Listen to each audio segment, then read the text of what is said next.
Hey, this is Dr. Vance, and today I'd like to encourage, maybe I make that even stronger. I'd like to challenge you to make your presentations outrageously creative. Okay, so I was invited to speak in fact, just this last week, at a fairly large high school.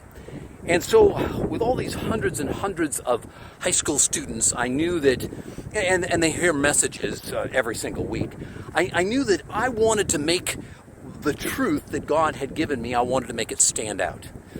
But it's pretty tough to do that sometimes when you're dealing with teenagers, because they've seen it all, they've heard it all, they've been on, the radio and television and social media and the internet, everything. And so the challenge was, what could I do to make the truth stick in their minds to the place where it actually made a difference in their lives?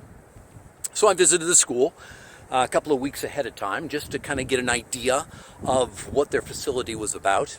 And as I was leaving there, right at the exit of the parking lot was a sign. It was shaped just like a stop sign. It was bright red, and on it were the words, "Welcome to the mission field." It was like the Lord stopped me. And immediately, I literally had to stop and take notes in my phone, because God gave me 4 very distinct, very clear points that He wanted me to teach them off of that sign. So the next step, I wondered, okay, well, I could teach it off the sign. I could show a picture of the sign. But there was something that would be more powerful. And so it took me 3 or 4 phone calls to the administration, talked to the principal, I talked to the vice principal, and I talked to a number of others, and finally got permission to do what I believed would be powerful for these kids. That morning I showed up, they introduced me. I began my message about having your feet prepared with the gospel of peace. Now, in some ways, talking about that part of the armor of God can be, well, let's just say it can be boring. I didn't want it to be boring for them. So, in the midst of what I was saying, I said, you know what? Let's make this practical.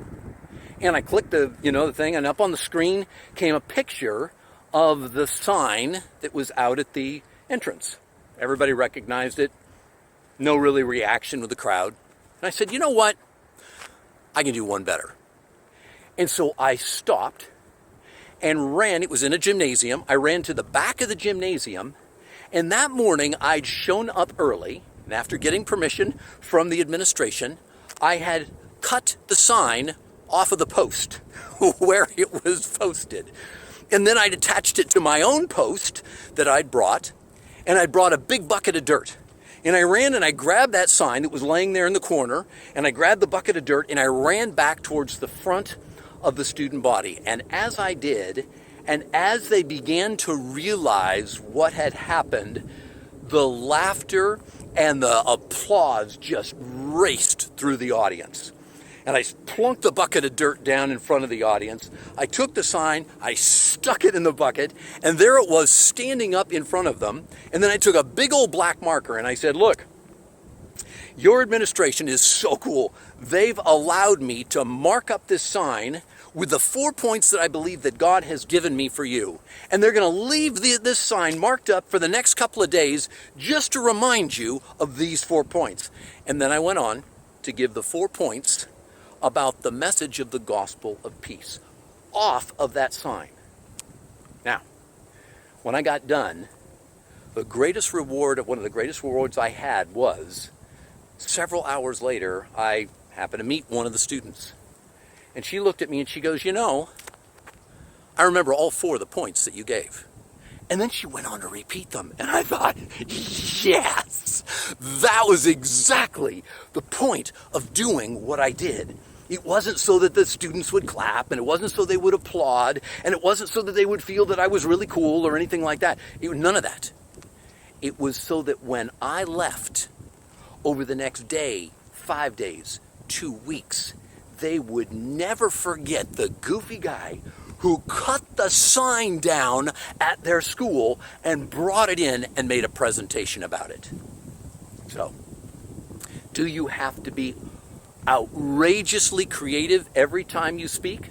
No. But should you on a regular basis be challenging yourself to be outrageously creative with the most incredible message that is on the face of this earth? I believe you should. I believe that if you're presenting the gospel in a way that's in any way boring, I don't think if we're doing that, I don't think that we're being responsible with the incredible gift that God has given us. So, over this next week, 2 weeks, 3 weeks, as you have the opportunity to share a message from God's Word, sit back, take a few moments, and say, Lord, how can I do something that would be outrageously creative, not just for being outrageously creative's sake, but so that men and women and children would remember this message in a way that they'll never forget, and it will change their lives. All right? Have a great day. I look forward to hearing what it is that God leads you to do in order to be creative.